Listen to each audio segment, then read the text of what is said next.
A very good morning students. Next 6 question वापस से theory की मैं आपको दे रही हूँ, ठीक है। मैंने ऑलरेडी 12 क्वेश्चन अपलोड कर चुके हैं, आप मेरी प्लेलिस्ट में देख सकते हैं। Name the part of the electromagnetic spectrum which are, ये 13 का ए पार्ट है और इस ए के 2 सब पार्ट्स है। Which are also known as heat waves and which are observed by ozone layer in the atmosphere, ठीक है। 13 के ये 2 पार्ट ए और अब ये बी पार्ट है। Right briefly one method each of the production and detection of this radiation. ये है ना 3 मार्क्स में पूछे हुए क्वेश्चन, ठीक है। तो 3 मार्क्स के हिसाब से आप इसका आंसर प्रिपेयर कीजिएगा। Question number 14, right Einstein's photoelectric equation, how did Millikan prove the validity of this equation. ये मैंने मेरी प्लेलिस्ट में पूरी थ्योरी लिखी है इसकी, आप चाहे तो वहां से देख सकते हैं, ठीक है। 14 का B part, explain the existence of threshold frequency of incident radiation for photoelectric emission from a given surface, ठीक है। क्वेश्चन नंबर 15 पे आते हैं। State Lenz's law, in a closed circuit the induced current opposes the change in the magnetic flux that produce it as per the law of conservation of energy justify। मतलब it is as the law of conservation of energy के Lenz's law कह रहा है कि जिससे तो क्या energy का कंजर्वेशन आपको इसमें बताना है, ठीक है। क्वेश्चन नंबर 16, अब आप सोचेंगे कि मैम ये 3 मार्क्स में सिर्फ इतना सा पूछा, नहीं ये 3 मार्क्स में नहीं, ये 3 मार्क्स में ही है। ये ए पार्ट है और बी पार्ट में इसके उन्होंने क्या दिया था, न्यूमेरिकल दे दिया था। तो न्यूमेरिकल मैंने सॉल्व करके प्लेलिस्ट में डाल दिया है, ठीक है। और ये उसका ए पार्ट में उसकी थ्योरी थी, ठीक है। इस तरीके से दोनों मिला के 3 मार्क्स के हुए।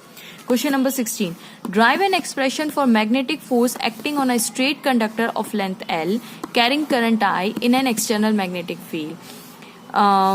Is it valid when conductor is in a zigzag form? Justify, ठीक है। ये थ्योरी पोर्शन। अब 17, name the electromagnetic radiation use for killing germs in water purifier, ठीक है। ये 1 मार्क्स में ही है।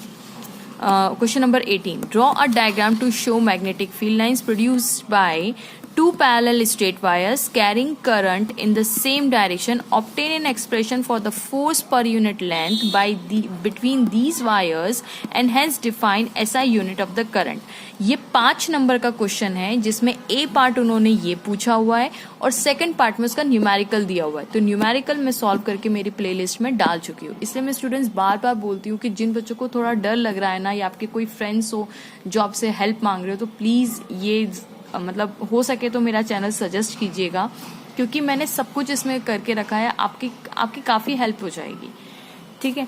क्वेश्चन नंबर 19 में क्या बोला हुआ है, why do we use low resistance ammeter in a circuit to measure current, ठीक है। बहुत इजी है, 2 नंबर का है ये।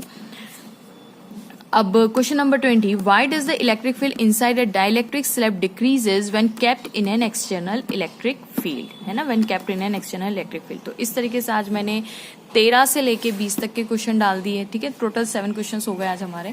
अब स्टूडेंट्स इसका ये जो क्वेश्चन है ना, ये 3 मार्क्स में पूछा हुआ है। ऑफकोर्स सेकंड पार्ट इसका न्यूमेरिकल पूछा है उन्होंने, वो मैंने सॉल्व करके डाल दिया है। सो आप देखते रहिए, और थ्योरी के क्वेश्चन है मेरे पास, मैं अपलोड करती रहूंगी। Thanks for watching and please don't forget to like, subscribe and share my channel.